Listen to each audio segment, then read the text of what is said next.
जास्त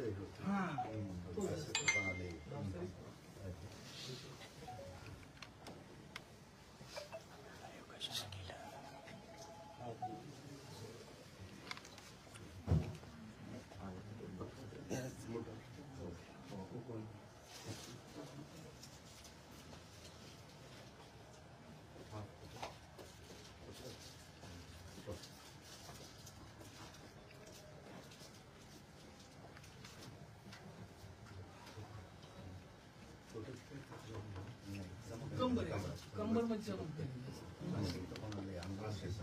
उपोषण सुटलंय ना आता डिहायड्रेशन. हा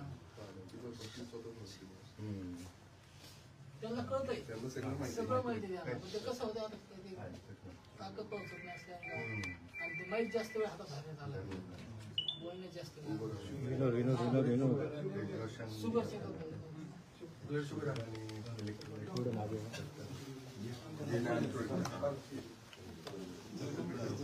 शुगर चेक करतो.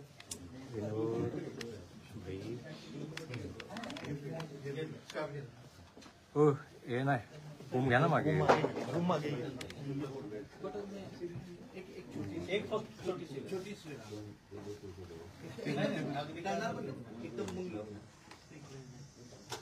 छोटी एकदम छोटी एक सिंगल गणणार पण दोनच मिनिट एक सेकंड नाही ही छोटी सुई एकदम छोटी थोडीशी एकच छोटी सुई गणणार पण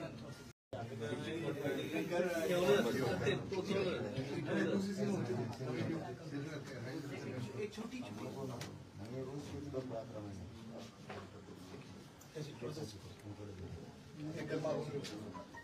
मागून घ्या ना.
शुगर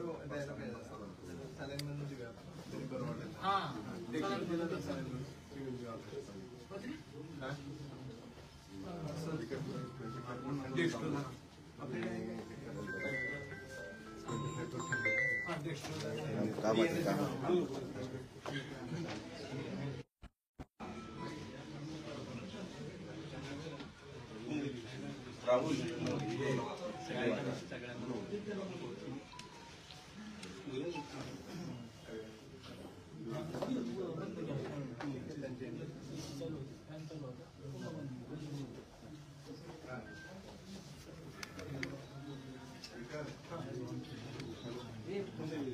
हॉटेलवर आलो आहे का तो तर हॉटेलमध्ये जिथून एंट्री करताना पायऱ्यांवर तर राईट हँड साईडला सोपे ठेवलेले आहेत दोन. तिथं TV 9ची खुर्ची हे आपली छत्री ती गाडी ठेवून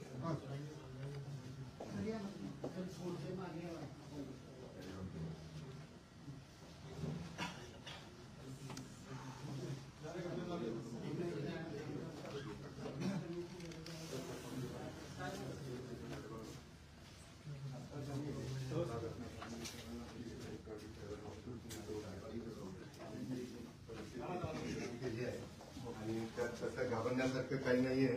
त्यांना फक्त डिहायड्रेशन झालेलं आहे उपोषण आणि याच्यामुळे, आणि त्यांची प्रकृती आता एकदम स्थिर आहे, स्टेबल आहे. कुठल्याही काही काळजीचं वगैरे कारण नाही. फक्त त्यांना विश्रांतीची फार नितांत गरज आहे. आणि बाकीचं आम्ही थोडंसं त्यांना सलाईन वगैरे देऊन त्यांची प्रकृती व्यवस्थित होऊन जाईल. काळजीचं काही कारण वाटत नाही. हातामधून मुंग्या वगैरे येत होते, नेमकं काय कारण? डिहायड्रेशन, हातात मुंग्या येणं, हात थरथर कापणं, हे सगळे डिहायड्रेशन आणि त्याचेच लक्षण आहेत.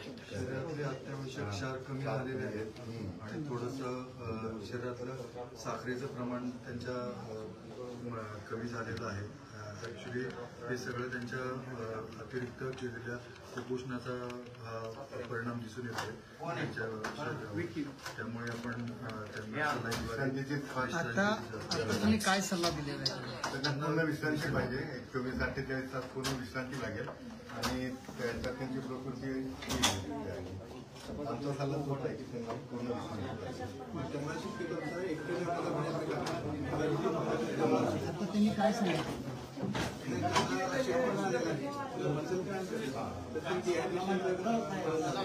त्यांना विश्रांती आपण थोडं देऊया.